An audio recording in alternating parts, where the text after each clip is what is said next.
જે જગદીશભાઈ મહેતા કહે છે સાચું કહે છે, મારે એનું નથી લેવું, તમારું નથી લેવું, પણ ત્રીજું નેત્ર છે નારદ, હકીકતની વાત કરતા, અને નારદ મુનિનો ઋષિ છે, બ્રહ્માનો દીકરો છે, હકીકત કહેતા હતા કે અહીંયા ઘટના બનવાની છે અને બનતી હતી, અને આ બનશે અને બનવાની છે અને થવાનું છે, થાય છે, તો સાચું કહે છે. તમે હું કામ આપશો કે આને આમ લીધું ને આને આમ લીધું? અરે ભાઈ, તમે ક્યાં દૂધ ધોયેલા છો?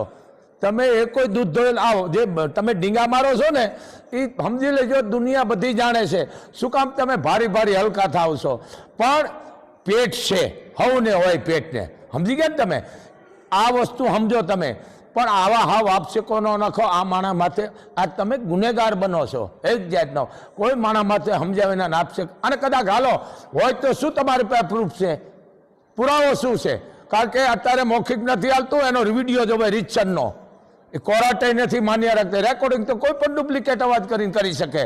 ખોટા ખોટા વાતો ન કરો, તમે ગુનેગાર બનો છો. એનું પ્રૂફ હોય, જેને કે વિડીયો હોય, આ હું બોલું એ પ્રૂફ છે, મોગલ નામથી આ બાપુ બોલે છે.